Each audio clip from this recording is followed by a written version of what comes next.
all the titles. Next pay-per-view comes around, has all the championships won by the younger wrestlers, or a majority of them anyway, and then just try to go forward. Now, did some things work out of this experimental reboot? Yes, some things did work, but were there things that didn't work? Oh, most definitely. There were definitely things that didn't work. For example, one of the things that didn't work was 2 months later when they took one of the most over stars, one of the most over baby faces, if you will, or fan favorites, and turned them heel. And I'm talking about Goldberg. They turned him heel, and how long did that last? Not even 2-3 months. Not even that.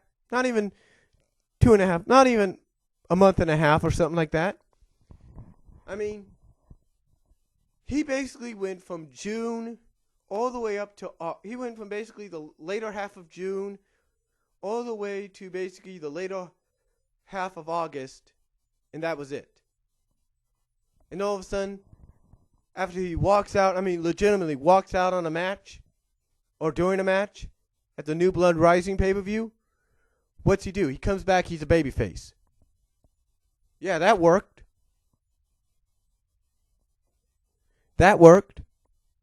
I mean, you can even see the cracks.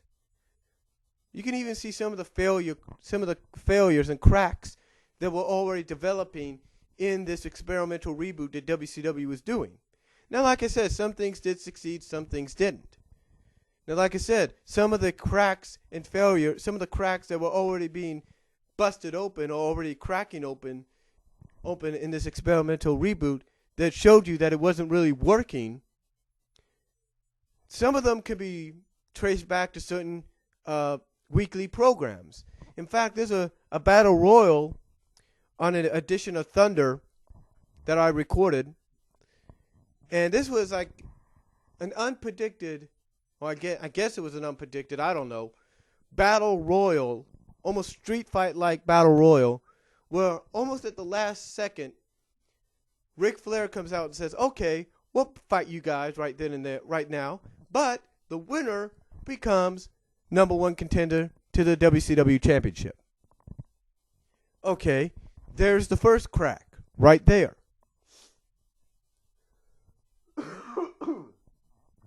There's the first crack right there, folks. The fact that they had a street fight like battle royal, and they just had people coming out of the woodwork sometimes to be in it. Like they had Hacksaw Jim Duggan coming out. They had Macho Man Randy Savage. They had Bret Hart. I mean, he's like, you got to be kidding me. You know what I'm saying? You got to be kidding me. I mean, all these things were happening. All these things were happening, folks. And like I said, these were just the first cracks that you saw. These were just the first cracks that you saw in knowing that this experimental reboot, even though some things out of it succeeded, that a majority of it was failing. Now now what does it have to do with Sonic Genesis? Well, it's real simple. Its experimental reboot is to see if anything will succeed, if there will be any success out of this, like what will work out of this Genesis, that they could keep to continue on in the comic.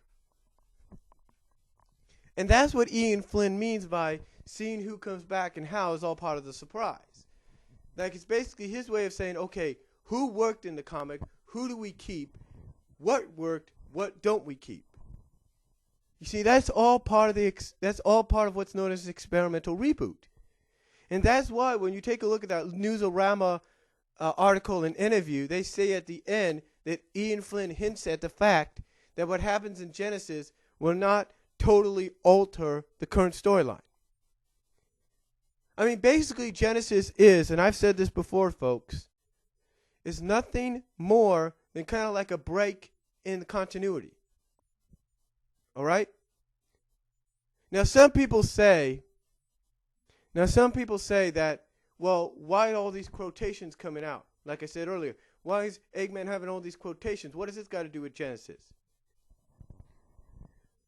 Well, first of all, if the current storyline has anything to do with Genesis, we'll be surprised. That will throw us off. But I believe some of these quotations that he's using is just to kind of throw us off. These are like red herrings, if you will. Now, if they're not, then I'll be totally surprised. If it ties into the current storyline, I'll be surprised. But from the article I read at Newsarama in the interview, this is nothing more than a reboot, quote-unquote reboot, experimental. In other words, like I said, I mentioned this previously, it's kind of like when they, okay, remember Mobius years later, when it was still 25 years later? Okay? Here's what they did. Ken Penders started that out as a side story. And everybody liked it. It became very popular. So what does Ian Flynn do?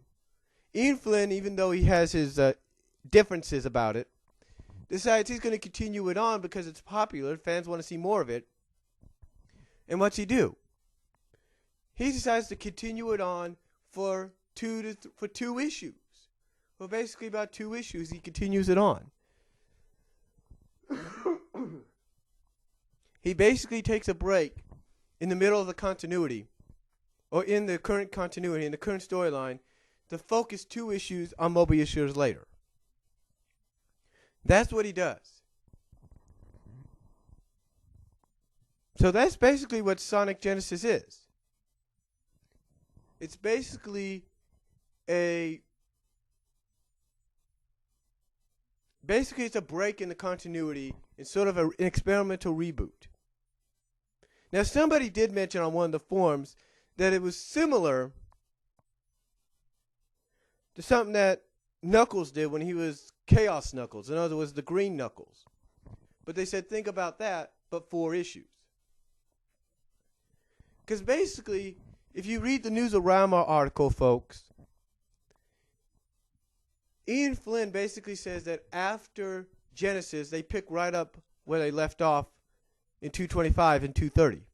That's what they do. In 230, they pick up where they left off in 225.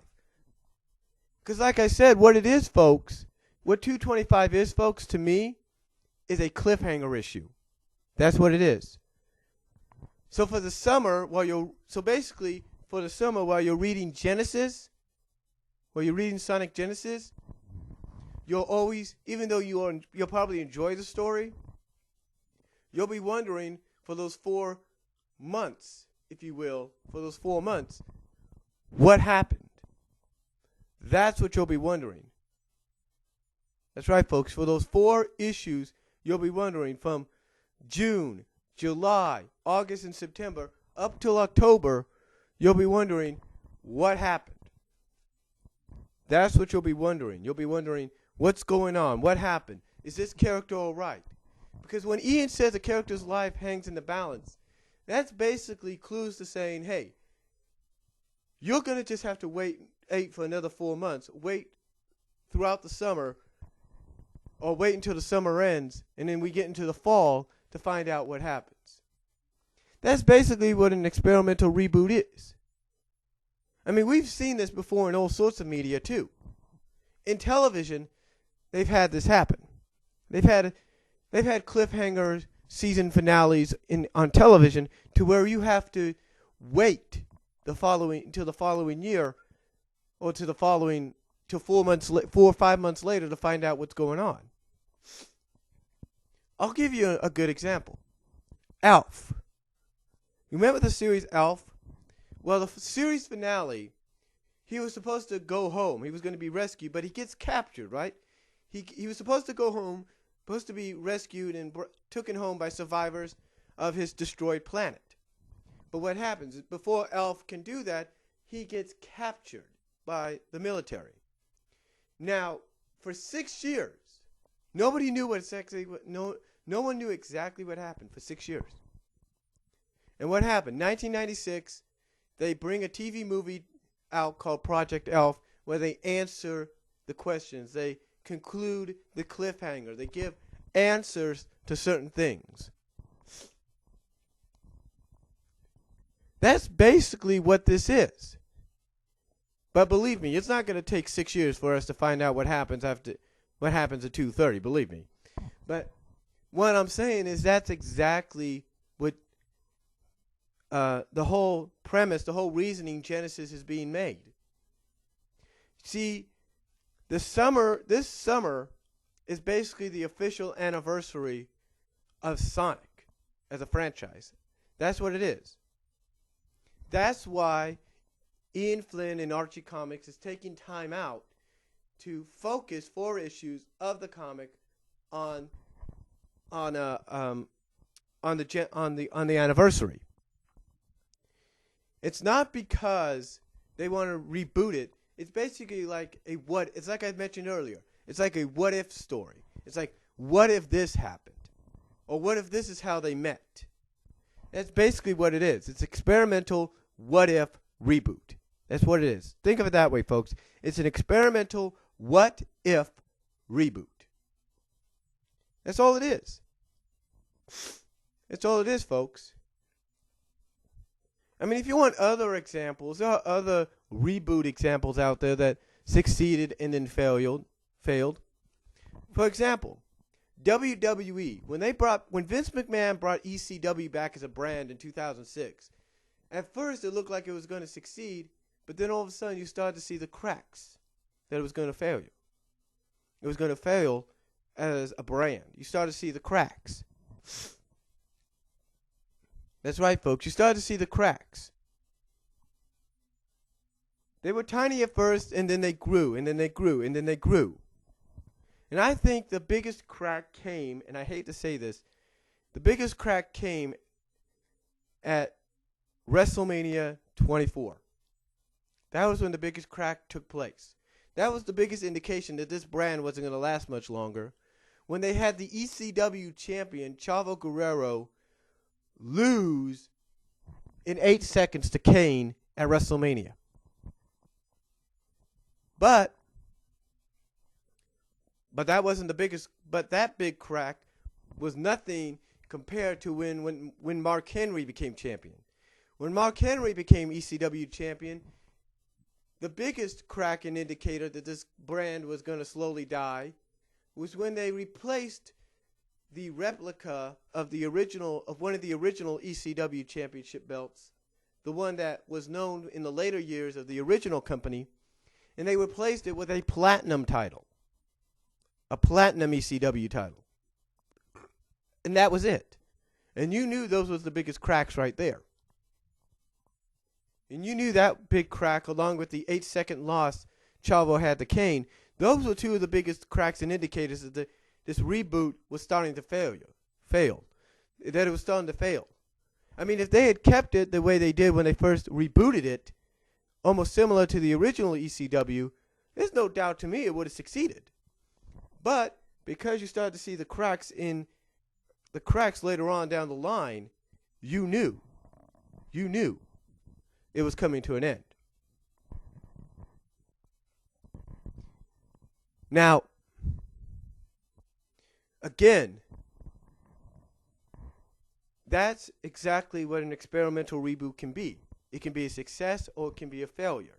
And it's basically a what-if deal. And when it comes to comics, it's basically like a what-if deal. That's all it is. That's all it is, folks. I mean, like I said, you take a look at television, they have the same thing.